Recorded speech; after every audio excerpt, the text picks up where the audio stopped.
салом бинандагони арҷманд, мехоҳед аз охирин таҳввулот дар Тоҷикистон ва минтақа огаҳ бошед. Пас хушомадед ба барномаи хабарию таҳлили ахбори озодӣ. барои шумо чанд рӯйдоди муҳими имрӯз панҷшанбе 20 августро хулоса хоҳем кард ва инак мавзӯъҳои асосии нашр. президент Эмомалӣ Раҳмон бо ҷараёни сохтмони нирӯгоҳи Роғун ошно шуд. саволи асосӣ ин аст ки бунёди иншооти аср кай ба анҷом мерасад. 10 рӯз мондааст дар Русия ба зудӣ насби замимаи Амина ҳатмӣ мешавад ва ҳама муҳоҷирони корӣ вазифадоранд ки онро дар телефони худ фаъол кунанд. ҷанги Амрикову Эрон аҳволи ин кишварро ки солҳост таҳти таҳримҳои иқтисодӣ қарор дорад, бадтар ва зиндагии мардумро сангинтар кардааст. همه چی با هم داره گرون میشه، هم اجاره خونه ها، هم اجاره مغازه ها. در عین حال برعکس فروشا داره میاد پایین‌تر. эмомалӣ раҳмон раис ҷумҳурии тоҷикистон рӯзи 20 август барои ошноӣ бо ҷараёни сохтмони нирӯгоҳи Роғун ба маҳалли ин иншооти азимтарин дар кишвар рафтааст. дафтари матбуоти раисат ҷумҳурӣ хабар дод ки эмомалӣ раҳмон аз мутахассисони нирӯгоҳ хостааст корҳо дар ин нирӯгоҳи барқи обӣ ки бузургтарин дар Осиёи марказӣ ҳам хоҳад буд бо сифати баланд иҷро шаванд. сафари раис ҷумҳур ба нирӯгоҳи Роғун чанд рӯз баъд аз он сурат гирифт ки ширкати рутбасанҷии Стандарт энд Пур гуфт қарор аст чархаи саввуми нирӯгоҳи Роғун дар тирамоҳи соли оянда ба кор андохта шавад.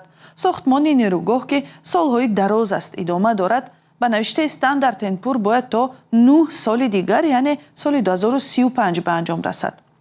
сандуқи байналмилалии пул пештар дар як гузориш дар бораи иқтисоди Тоҷикистон гуфта буд ки сохтмони нирӯгоҳи Роғун на соли 2032 тавре қаблан барномарезӣ шуда буд, балки соли 2033 ба анҷом мерасад ва танҳо соли 2040 бо тамоми иқтидораш кор хоҳад кард.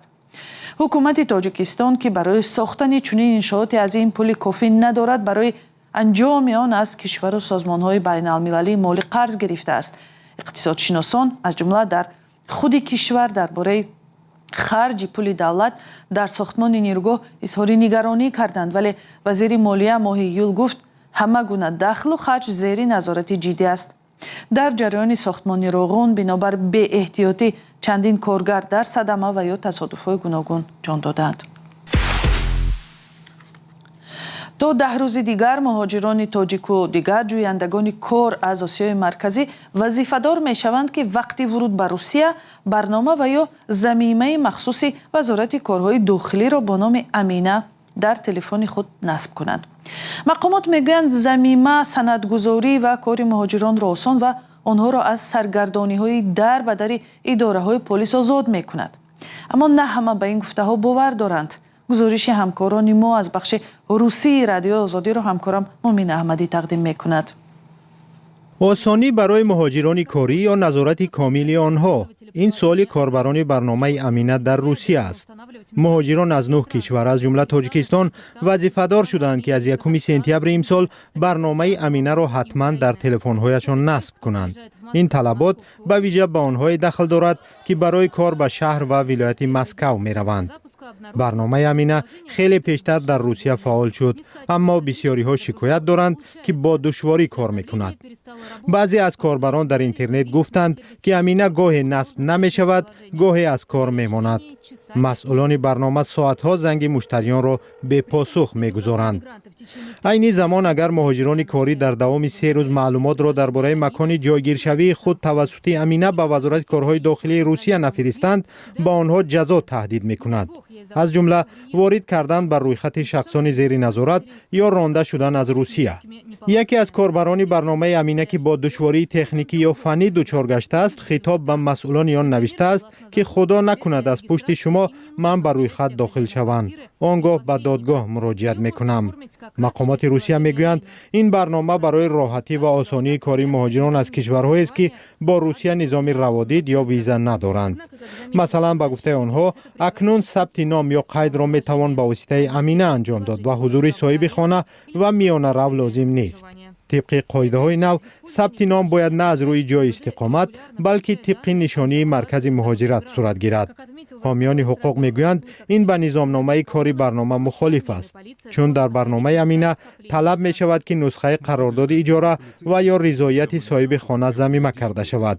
علاوه بر آن استفاده برنامه معنای آن را دارد که وزارت کارهای داخلی روسیه پیوسته معلومات را درباره جای مهاجران کاری خواهد گرفت. جورابک امانوف یک حامی حقوق مهاجران بر رادیو آزادی گفت با یاری آمینه پلیس روسیه می تواند جای جمع‌شوی مهاجران را نیز زودتر یابد. طلب نسب امینه به مهاجران دخل دارد که بار اول با هدف کار بر روسیه می روند. همچنین به آن خارجی هایی که باید ثبت نام و قرارداد کاری خود را دراز کنند. مهلت ثبت نام توسط برنامه 30 روزی کاری است.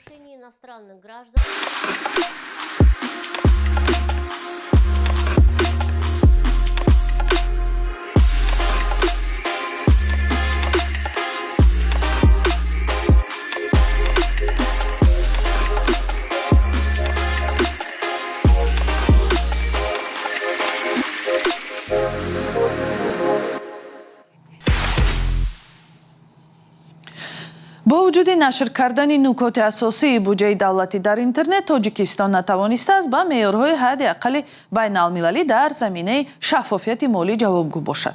این خلاصه گزارش سالانه وزارت امور خارجه آمریکا درباره شفافیت مالی در اداره‌های دولتی 140 کشور دنیاست که روز 11 آگوست نشر شد. همکارم طاهر سفر این گزارش را خواند و با دیگر متخصصان در میان گذاشت. قبل از برنامه نخست از او جزئیات آن را ارزیابی کردیم. پرسیدم. خیرامان تاجیکستان در این گزارش در میان 67 کشور ارزیابی شده است که به طلبات حداقل شفافیت مالی جوابگو نبودند. نبود شفافیت که از مشکلات است که نمیگذارد سرمایه‌گذاران خارجی به تاجیکستان بیایند یا آن را کشور آلوده به فساد یا نامناسب برای همکاری و سرمایه‌گذاری می‌شمارند. وزارت مالیه تاجیکستان چند سال باز از طرح یا بودجه‌های تصویب شده دولتی را نشر و دسترسی عموم می‌کند، ولی مؤلفان گزارش آمریکایی چند نارسایی جدی را در تامین شفافیت مالی کشور آشکار کردند.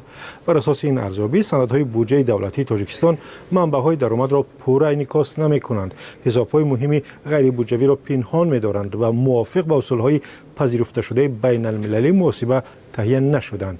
ضمناً چنین تنقید در خلاصه آدیتوری پالات حساب تاجیکستان نسبت به گزارش حکومت تاجیکستان درباره اجرای بودجه دولتی در سال 2024 نیز هست.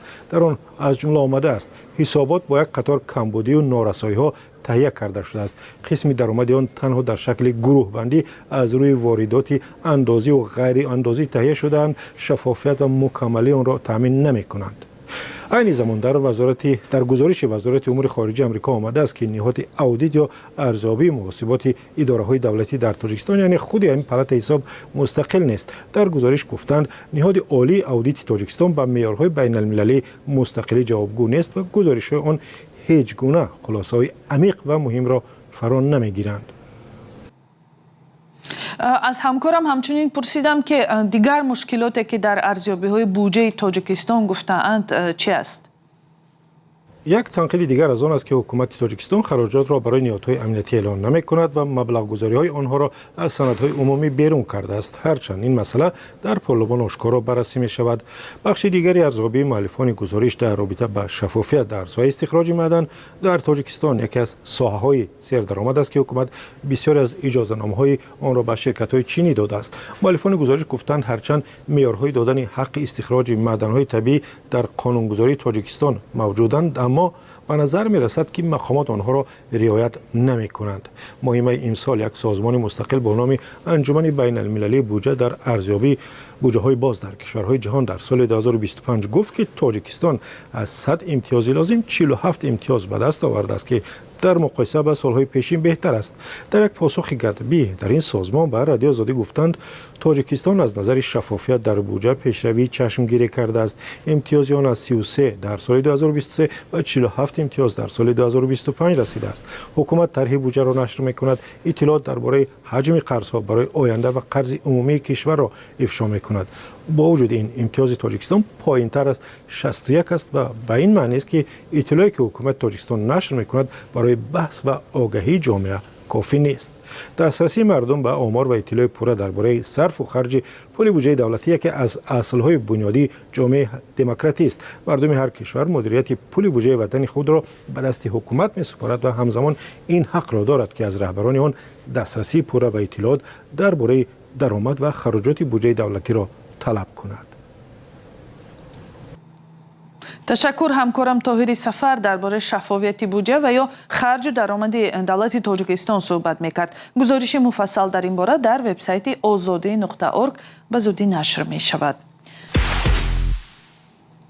در ایران که اقتصادش در 10 سالهای گذشته زیر تحریمات نفسگیر کننده اقتصادی عقیب مانده و مردمش رنج میکشید، پس از آغاز جنگ با آمریکا وضع زندگی برای مردم باز هم بدتر شده است. در این کشور که رسانه‌های خارجی به سختی به آنجا راه می‌یابند، خبرنگار فرانس پرس توانست با مردم و کارشناسان صحبت کند و گزارشی را در این باره همکارم طاهری سفر تقدیم می‌کند.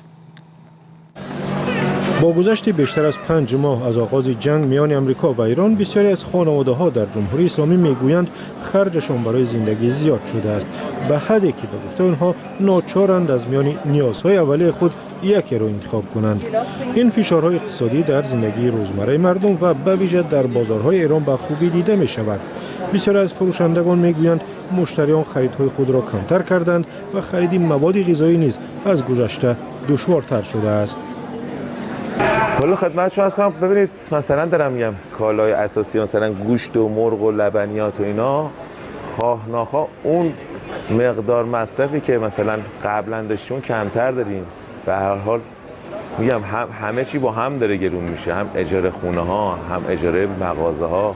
در عین حال برعکس فروشا داره میاد پایینتر. میوه رو مثلا اون موقع هم گفتن اروپایی ها خارجی میرن مثلا دونه‌ای میخرن. یواش یواش ما داریم الان شما قیمتا رو ببینید، داریم ما هم یواش یواش به میوه دونه‌ای داریم میرسیم.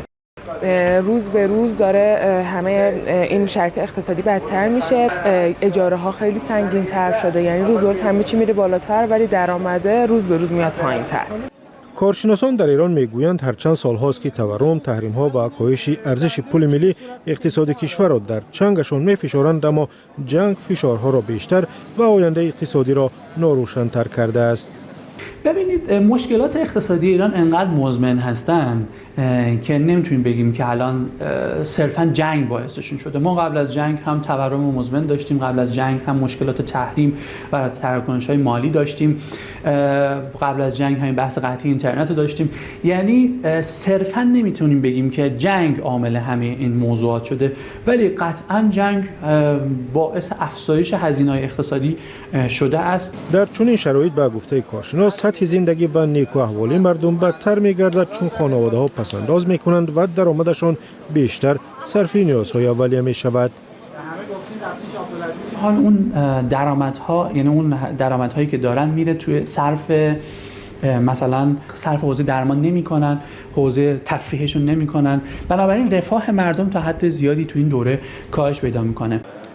با ادامه جنگ و فشارهای اقتصادی، بسیاری از شهروندان ایران میگویند دیگر برنامه‌ریزی برای آینده وجود ندارد و مردم بیشتر تلاش میکنند تا زندگی روزمره خود را به نوعی بگذرانند. و یک خبر، سفارت امریکا در دوشنبه اعلام کرد که سفر کارمندان حکومت این کشور به منطقه‌های سرحدی تاجیکستان با افغانستان به ویژه ولایت مختار کوهستان بدخشان موقتا منع شده است. بیانیه رسمی سفارت روز 19 آگوست نشر شد. در آن سبب تصمیم را افزایش خشونت‌ها در منطقه‌های نزد مرز افغانستان با ولایت مختار کوهستانی بدخشان تاجیکستان تفسیر کردند.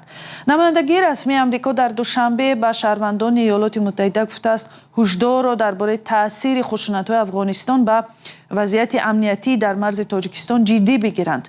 ناحیه نوسای در ولایت بدخشان افغانستان هم مرز با ناحیه درواز تاجیکستان هفته گذشته شاهد درگیری میان نیروهای حکومت طالبان و جمعه خان فاتح، فرمانده ناراضی این گروه بود. در آن روزها یک ساکن 21 ساله ناحیه درواز تاجیکستان بر اثر تیراندازی از جانب افغانستان به هلاکت رسید. و این نشر برنامه اخبار آزادی هم به پایان میرسد. بینندگان ارجمند، ولی خبرهای تازه و بیشتر را میتوانید از سامانه ما پیگیری کنید azadi.org. اینچنین اگر از شبکه‌های اجتماعی استفاده زیاد دارید، پس صحیفه های رادیوی آزادی را در تیک تاک و تلگرام، فیسبوک، اینستاگرام و یوتیوب و ایکس پیدا و به آنها ابونه شوید و این صحیفه ها سری وقت شما را درباره خبرهای رادیوی آزادی آگاه خواهند کرد. خدا نگهدار.